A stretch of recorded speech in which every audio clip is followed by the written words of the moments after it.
আসসালামু আলাইকুম সুপ্রিয় দর্শক মণ্ডলী, আপনারা কেমন আছেন? আশা করি অনেক অনেক ভালো আছেন। তো চলে আসলাম আবার একটি নতুন ভিডিও নিয়ে।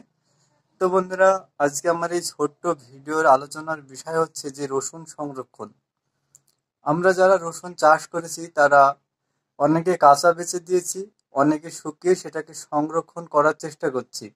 তো বন্ধুরা দেখুন, রসুন যারা সংরক্ষণ করতে চায় সে বিষয়ে অলরেডি আমি একটা ভিডিও বানিয়ে দিয়েছি।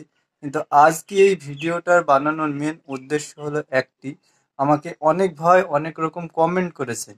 আজকে সেই সকল কমেন্টেরই উত্তর দেব ইনশাল্লাহ। তো বন্ধুরা, আপনি যদি চ্যানেলে নতুন হয়ে থাকেন তবে অবশ্যই চ্যানেলটিকে সাবস্ক্রাইব করে রাখুন। আর যে সকল ভাই কমেন্ট করেছো তাদেরকে একটা কথাই বলছি, আমি হয়তো কমেন্টের উত্তর আপনাদেরকে দিই না, কিন্তু আপনাদের কমেন্ট অনুসারে আমি ভিডিও বানাই। তাই ভিডিওটি কেউ একটু স্কিপ না করে সম্পূর্ণ দেখুন। আপনাদের যে সকল মন্তব্যগুলো রয়েছে সেগুলো আপনাদের সমাধান হয়ে যাবে। তো বন্ধুরা দেখুন, আমাকে এক ভাই কমেন্ট করেছেন যে এই রসুনগুলো কতদিন এইভাবে বস্তায় ভরে সংরক্ষণ করতে পারবো। তো বন্ধুরা দেখুন, সেই বন্ধুকে আমি বলতে চাই যে এই রসুনগুলো আপনি 7 থেকে 8 মাস সংরক্ষণ করতে পারবেন। এবার কি রকম, এই রসুনগুলো মূলত কার্তিক মাসে লাগানো হয়, চৈত্র মাসে উঠে যায়। এবার চৈত্র, বৈশাখ, জ্যৈষ্ঠী, আষাঢ়, শ্রাবণ, ভাদ্র, আশ্বিন, কার্তিক, অঘ্রান, পুষ, মাঘ, আপনি এতদিন মানে প্রায় 10 মাস পর্যন্ত আপনি রসুনটাকে সংরক্ষণ করতে পারবেন।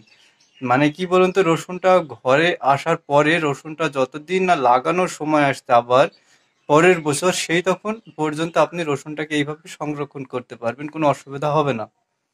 আর আরেকটি ভাই, আব্দুল্লাহ মামুন নামে একটি ভাই আমাকে কমেন্ট করেছেন যে রসুন যদি এইভাবে বস্তায় ভরে রাখি তাহলে কি রসুনে পোকা লাগার সম্ভাবনা রয়েছে? তো বন্ধুরা দেখুন, আপনারা ভালোভাবে রসুনকে শুকিয়ে, বারবার একটা ভিডিওতে একটা কথাই বলি যে 15 থেকে 20 দিন রোদে ভালোভাবে শুকিয়ে আপনারা যদি রসুনটাকে প্যাকেট করে রাখেন, তো তাহলে কিন্তু রসুন পোকা লাগার সম্ভাবনা অনেকটাই কম।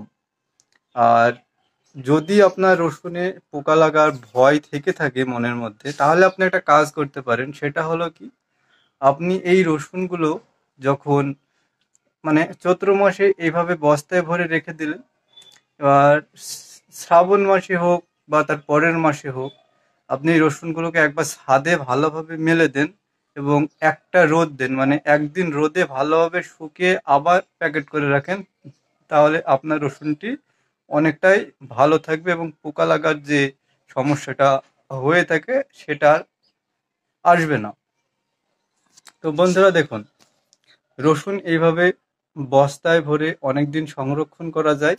আর এটা একটা ভালো পদ্ধতি। এতে কোনোদিন এখন পর্যন্ত কোনো রকম কারোর সমস্যা হয়নি, ইনশাল্লাহ আপনাদেরও হবে না। তাই আপনারা এইভাবে বস্তায় ভরে রসুন সংরক্ষণ করতে পারেন। আর এবার আসি রসুনের বাজার দর কীরকম চলছে আমাদের এদিকে। তো দেখুন, এখন কোরবানি ঈদ সামনে, তো এই মুহূর্তে রসুনের বাজার প্রত্যেকবারই একটু ডাউনের দিকে থাকে। এবারও একটু ডাউনের দিকেই রয়েছে। মানে এই সকল গড় রসুনগুলো মূলত 5-5.5 হাজার এরকম দামে আমাদের ইন্ডিয়াতে বিক্রি হচ্ছে। আপনি যদি বাংলাদেশ থেকে ভিডিওটা দেখে থাকেন অবশ্যই কমেন্ট করবেন আপনাদের ওদিকে রসুনের বাজার দরটা কেমন চলছে।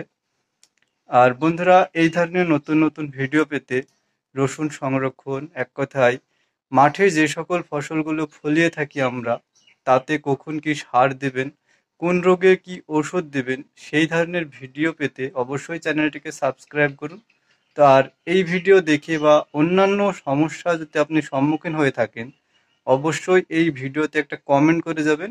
আমি আপনাদেরকে আবার আরেকটি নতুন ভিডিও বানিয়ে সেই কমেন্টের উত্তর দেওয়ার চেষ্টা করব ইনশাল্লাহ। তাই অবশ্যই আপনাদের যদি কোনো বক্তব্য বা মন্তব্য থেকে থাকে অবশ্যই একটা কমেন্ট করবেন। ধন্যবাদ ভিডিওটি সম্পূর্ণ দেখার জন্য।